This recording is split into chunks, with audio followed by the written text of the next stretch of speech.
is Jacob, and I love to play on toy instruments.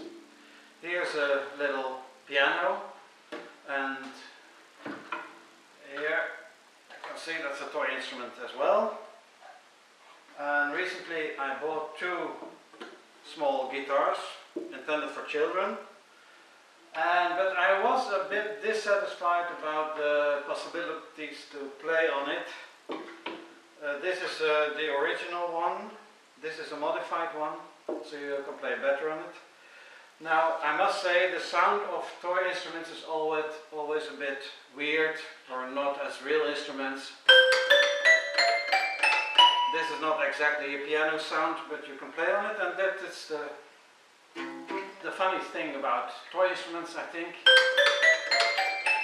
That you can play on it, but in a bit different sound. Now, but they must be tuned, and this piano is tunable, or is well tuned. The other instrument is well tuned as well, but this instrument, the guitar, that couldn't be tuned. Now, I wondered why this you can't play on it, so I can make it here. This is the A string, and when I put it one higher, also an A, it's detuned. It's too high. And you can check that with a cheap tuner. And you can put it here, microphone on the neck, and you can make it work. And then you can check if this is an A, this is an A as well, and it isn't. So you can't really play on it. The effect of detuning is lower when you get lower on the neck, but it still remains there. And you can't play halfway the neck, you can just perhaps a bit play here at the lower side of the neck. What I didn't know is how that came. So I took a ruler and I wanted to know if this distance from here to there is the same as the distance from here to there. It must be, and in fact it was quite right.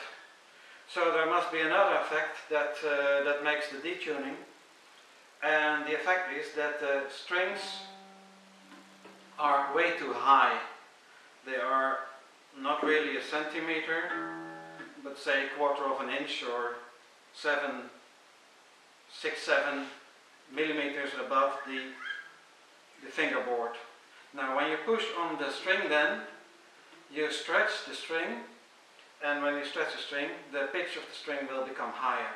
So if you don't really touch the string, then it's well tuned, but now you push on it and the string is stretched, and then it will be too high, even if the distances here and there are equal. So one thing is to lower the strings more closely to the keyboard, so that effect will be lower, the stretching effect of the strings. And another thing is that because there still will be the effect of stretching, even if the strings are lower, that you have a separation of here of the bridge. Now this bridge has two functions. It's first, it is to attach the strings to. So there are drilled 6 holes to make the strings go through. But the white part here, you can see here, that it's the saddle, and the saddle is the point where the strings are really making the noise, or the sound. And this is a combined bridge and saddle.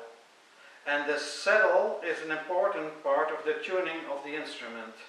Here the bridge isn't that important, because you can put it further away or closer, or what you want. You can turn it or put it straight or whatever.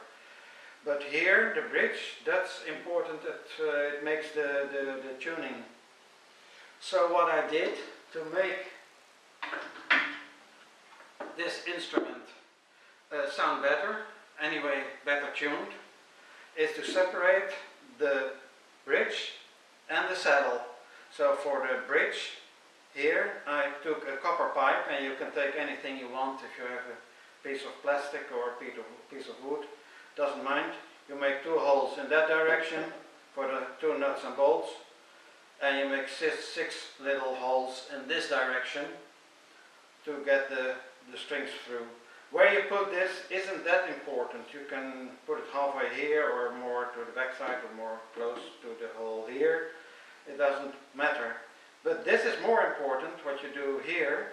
And I took 5 or 6 centimeters or 2 inches if you want, of a piece of metal that came from a rail of a curtain.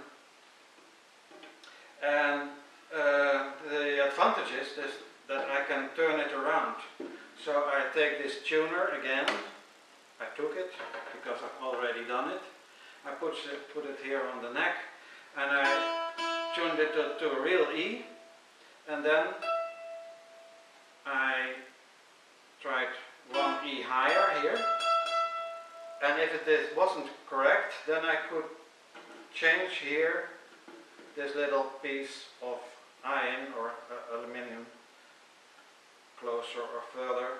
Well, when it is too high in this position, then this part is too small. I have to put the here, the bridge, or the saddle I must say, a bit further away. And you will notice that the result is that it's a bit, well, not very straight here, it's turned a bit. And that's because the thicker strings,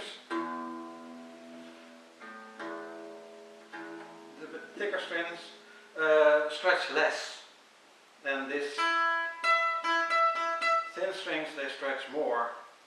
So it isn't very nice to see, this copper pipe and a piece of slider of a curtain.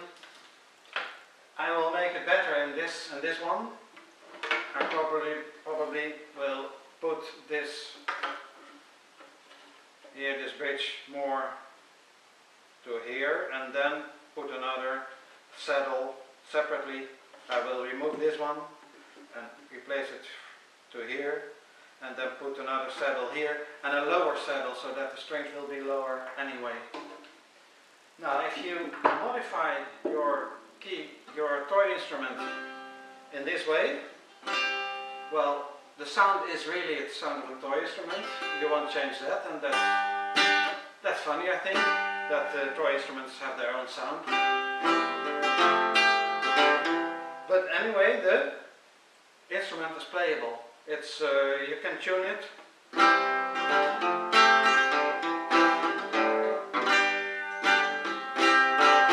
Which can't be said of the first one I mentioned. So if you can make this nicer, I must admit it's not really nice to see. But anyway, you can make of a toy instrument a playable toy instrument, and that's a great part of it, I think. So one time I will play on the small piano, on the little accordion and the little guitar, and have a toy instrument orchestra.